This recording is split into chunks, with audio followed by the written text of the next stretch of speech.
today's episode of PJ and the Beard, we're going to take a look at a guitar. But before we get into that, I'd like to ask you to consider subscribing to the channel, clicking on the notification bell. Your interaction with us helps us interact with great people in the industry. In this case, we went to our friends at Zzounds and said, we'd like to get some PRS guitars in. So we got 3 in, but the one we're going to talk about tonight is the PRS S2 Special. It's a hollow body. Semi-Hollowbody. Semi-hollow, yeah, sorry. Half it. Yeah. It's our first foray into the S2 world. Yeah, so if you watched the SE video on the Special Semi-Hollowbody, you might already know some of our thoughts on this one because it's not a whole lot different. Right. The SE we did is what, $1149. Yep. This is $25.99. $25.99. No, so no. Yeah, $25.99. Yeah. Considerable step up in price. We don't get into the geeky stuff so much, but we do like to talk about the things that we like. I like this color better than the blue. It looks very similar reddish to my McCarty that's hanging up front and center back there. Yeah. So not close enough that I could fool my wife and just get it and she wouldn't know. But this old thing? Same thing I said on the last one. I love this configuration down here with the volume and the tone. And then the 5-way toggle switch. The 5-way toggle switch, kind of like a Strat, you'd have just the bridge and middle, both. Middle and neck, and just neck. And then you have the ability to split the pickups, right? So I could split either one of these. And then if you stop and you think about all the possible combinations, it's 12. Just in the middle position here, I can have both humbuckers, a split and a humbucker and a split, or both split, and it's crazy. But I think the setup is super nice because it's pretty intuitive. The only thing, well, I'm going to say this too, locking tuners on this one. So, I mean, there is upgrades. There's another upgrade here that I'm sure Pat will talk about, so I'll leave it for him. And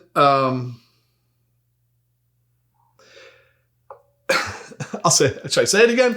Look, I like this. I said to Pat years ago, if I ever get another PRS, it's going to be a special because I like this configuration, the Semi-Hollowbody, and I don't have a PRS with a trem. Thank you.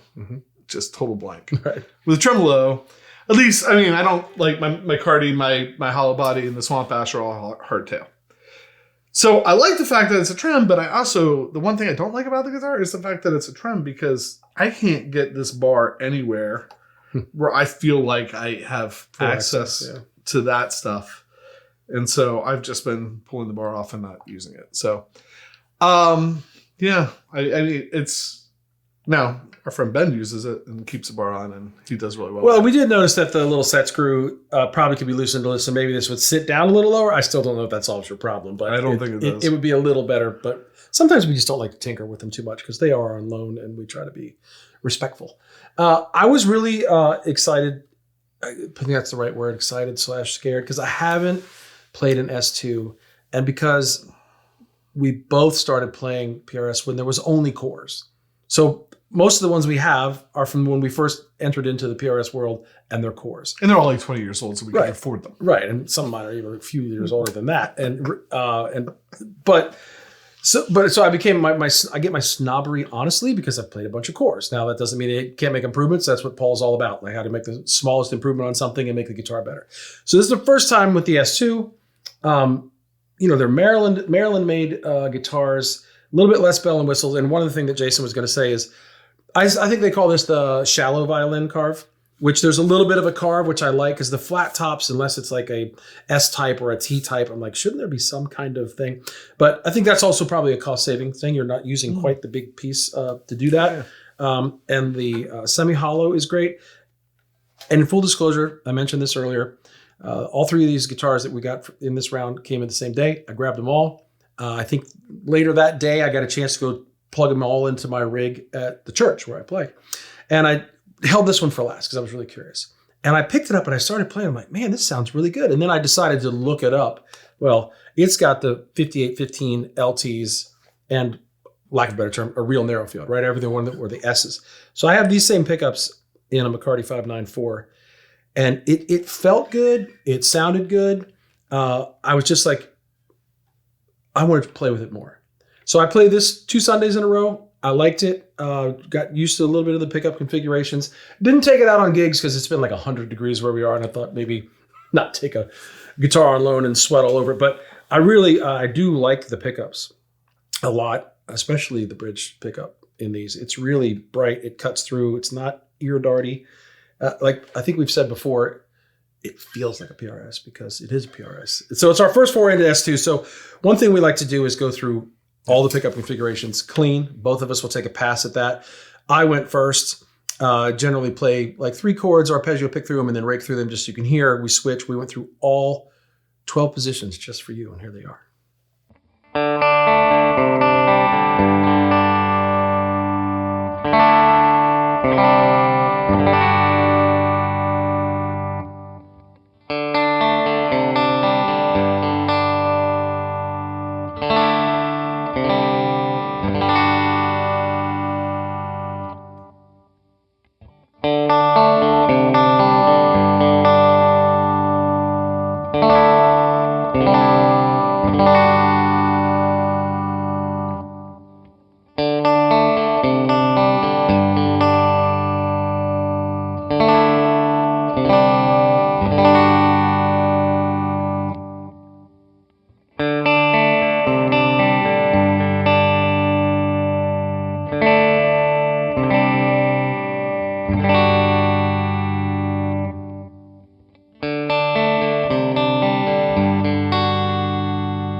Kind of the same thing here, going through all 12 pickup positions again, playing some more single note stuff followed by a chord.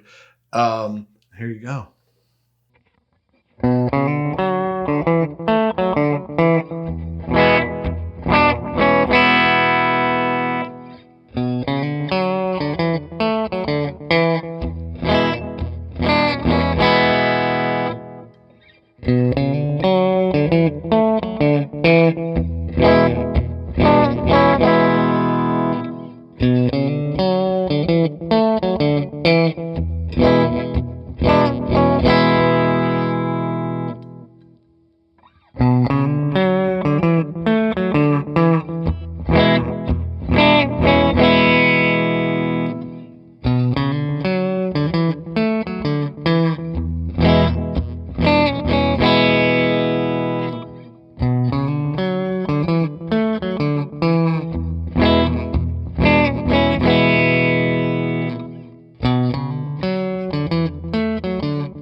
All right, another thing that's become standard for us when we try out a new guitar, we want to see how pickups sound with drive. We try different drives. I sometimes tend to lead towards the Keeley Blues Disorder. I usually have it in the hybrid setting between the BB and the OC.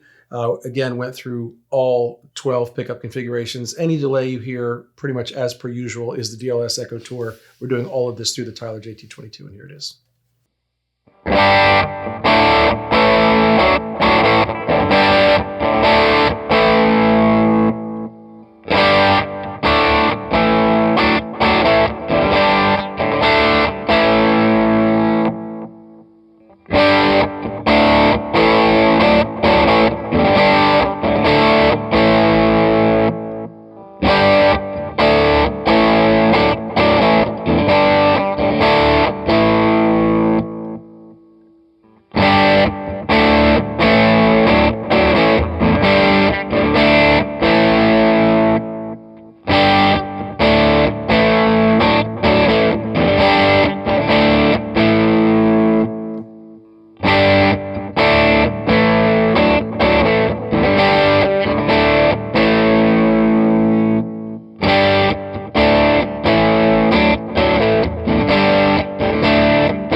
My turn to put some drive on it. I wanted to pick, we try to pick things that, or at least sounds that maybe are familiar. I wanted to get that kind of tweed style sound, and I went with the LPD 55 for this one.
Whenever we're trying out a new guitar, we like to take them for a spin. I took this one for a spin first. This time, basically plugged it into my trusty direct drive from Barber Electronics, into a DLS Effects Echo Tour, into the Tyler, and then Pat backed me up playing with one of the other guitars that we got in the shipment, which we've already shot a video on. It's the PRS Studio SE, the 5815 LTs, and two Narrowfield deep dish S's. And because I wanted to put a little movement behind me, I grabbed the MXR analog chorus, courtesy of Facebook Marketplace. It will eventually be a part of our chorus series, and this is what I backed him up.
All right, so coming out of that jam, we always try to grab some pedals. Like we said, some might be part of a series, some not.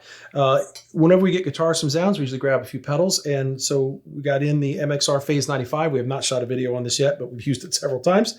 I had it set up to have a little bit of motion under it, and this is what I played.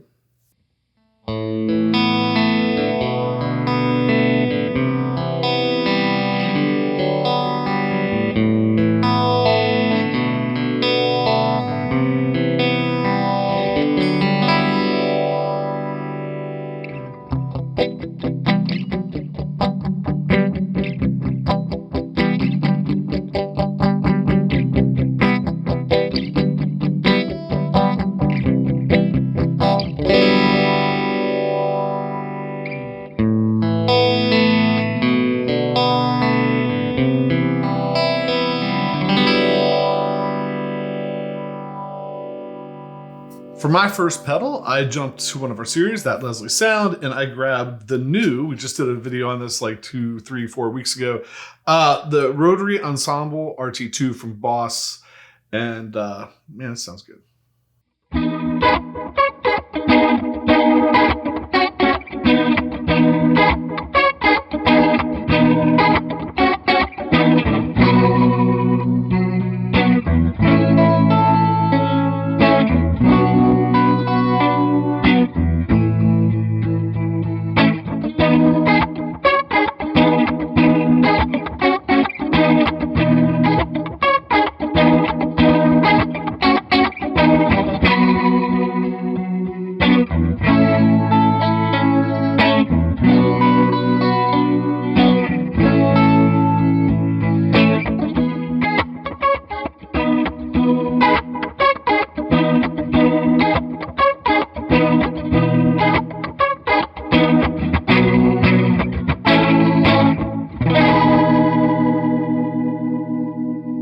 Okay, as I mentioned, a lot of times we get guitars in, we ask for other pedals that we want to try out.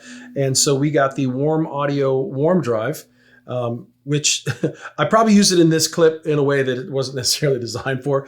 But I told you before, I like the bridge pickup so much. So I got this pedal out. I turned the gain, I think, all the way up. Went to the dreaded drop D, played a little hooky thing, and here it is.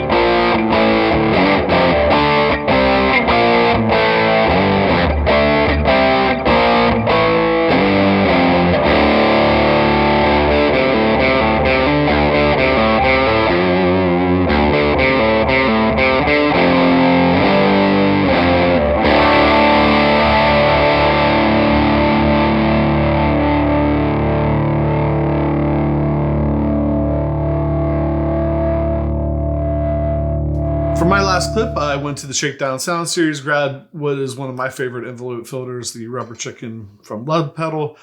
This is a new one from his latest sale. And I have to say it.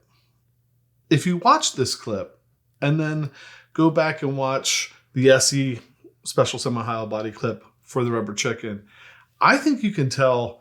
Some people are like, well, I can't tell anything about the way the guitar sounds from an envelope filter. I think you can tell there's a difference in the pickups from this clip.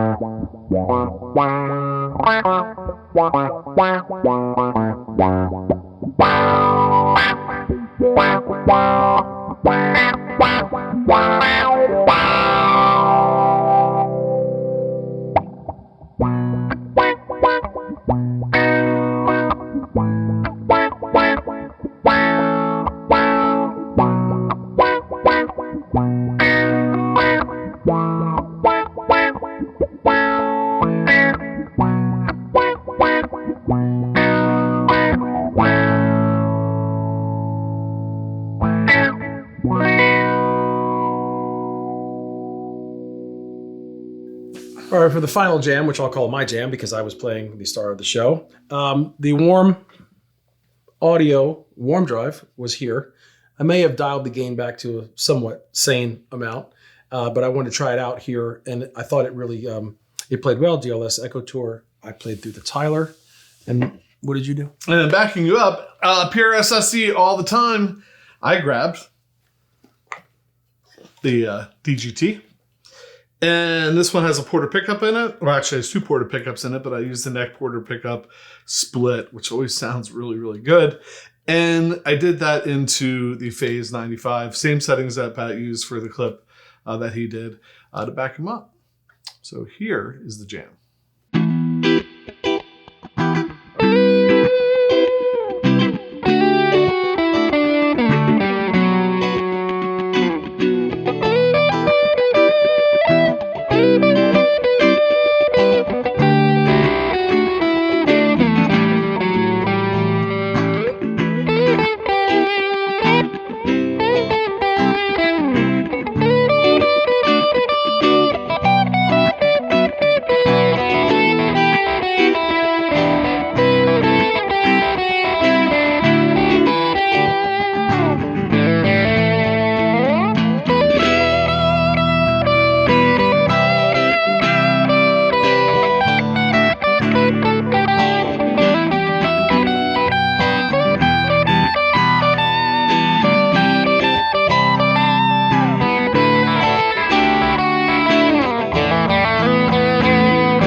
So that's all the clips we have for you tonight, the two jams, some final thoughts. Although I think we gave a lot of our final thoughts in the beginning, probably. We did. It's kind of a danger when we say, what do we like about it? And final thoughts often is very similar. But I was happy that I liked it. I don't know if that means I'm less of a snob now, but I just didn't know what to think of the S2, right? I've gotten to where I can respect and appreciate the SEs. I have cores, I love them, and I'm like, where does this guy fall in the mix? And I think it fell in a wonderful spot. Again, I have these pickups on another guitar, but I can't split them. I've got some SEs with Narrowfields in it, but not the USA made one. I really like it. The neck is really comfortable, nitrocellulose finish, so it's really, really nice. I thought the guitar really rang out, had some characteristics. First experience with the new buttons on the tuners, and like you said, locking tuners. I have that on several other guitars. I have no complaints about this guitar. For a stripped down PRS, it's really nice compared to the core, because it's what we said. It's about 2,600. Its big brother is probably 5,500, maybe, and then the SE is like 1,149. So there's a whole. So it fits in there, right? It does. I was very happy that I liked it. I'm not sure why I was skeptical, but yeah, I wasn't worried that I wouldn't. For me, yeah, it's great. I played it I played it live too and really liked it. I didn't have the whammy bar in it when I played it live. That's why you liked it. But I did. I really liked it. I think the pickups are pretty cool. The different configurations that you can get. I love how intuitive the 5-way switch is with the 2 little mini toggles. I said it in the SE video. One of my favorite SEs to come through down here has been the Paul's SE, and it had the 2 little mini toggles on it. And I just think that that's it's just a nice way to work splitting the pickups. So my dilemma is, this is my dilemma, and I haven't solved it yet, is that if the only other PRS I ever want to buy is the Special Semi-Hollow, and now I have this 1149 Special Semi-Hollow, and now I have this $25.99 option, and then we have the option that's been preventing me from buying it because they're expensive. Yeah. I do have a hard time wrapping my head around, this is old people talk here, hard time wrapping my head around the fact that this guitar costs more than my McCarty. Right. But your McCarty's a 2000. Yeah, but my McCarty's a 2000. So, and I did buy that one new. Right, so I bought that one new. I remember when bread was a nickel. Right.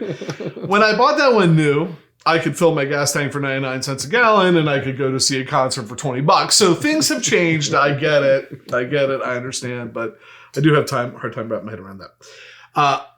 I'm going to reserve, I keep saying this, I'm going to kind of reserve judgment. We're going to do one more video with these two where we sit down and play them kind of, and although we did play them back to back tonight, we do one where we play them in a jam back to back, and I'm looking forward to that and seeing how that goes. So with that, thanks for watching. Thanks for clicking the subscribe button, hitting the notification bell, clicking the like button, any of that stuff. Anytime you interact with the channel, it's what helps us interact with cool people like Zzounds and PRS. And then we get to bring in cool stuff. And this definitely is cool stuff to share with you. So we appreciate that. With that, I'm PJ on behalf of the Beard, reminding no matter what you hear, you never have too much gear. Thank you.